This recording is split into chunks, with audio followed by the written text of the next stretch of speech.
Hello everybody, welcome back. Dave back with you. I hope you're doing well. Right, so we're back with our second batch of market risk topic questions. Let's check them out.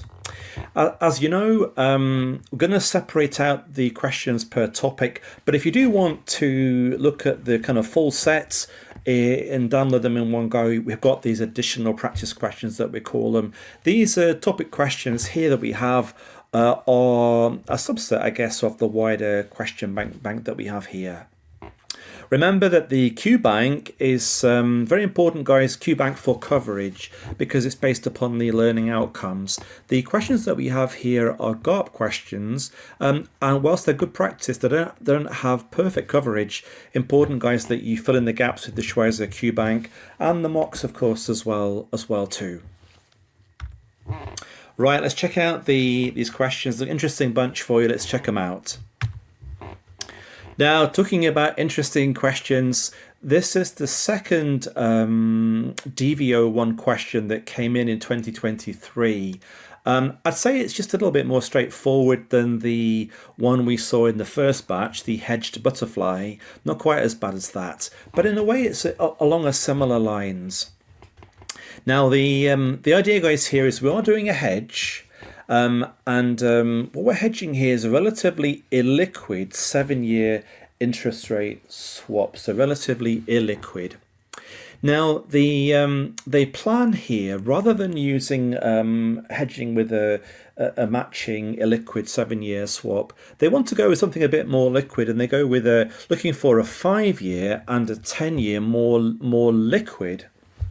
Yeah, more liquid interest rate swap as a hedge. So need to use the 5 and the 10 to hedge the 7. Now, when we look at, guys, the information we're going to need in a moment, we definitely are going to need the DVO1 information.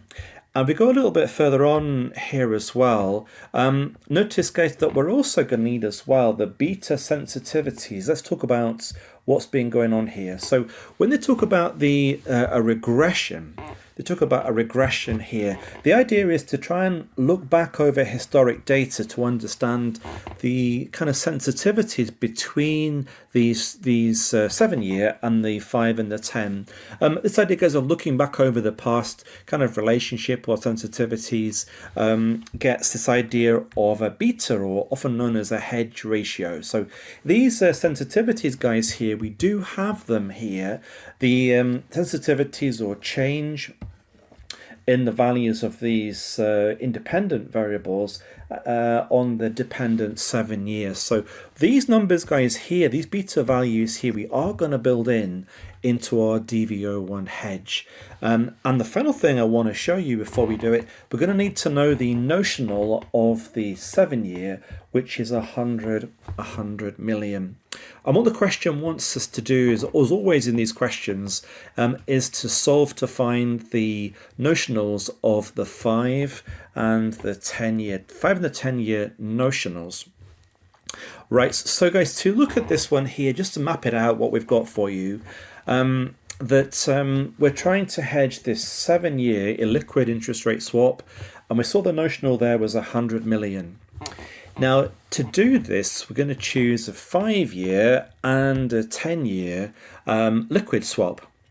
Now, to understand the relationships, the data relationships in the past, the historic kind of sensitivity, we're going to do a regression. And we saw already, guys, the regression sensitivities of 0.2471 for the 5-year and 0.6536. Let's just review those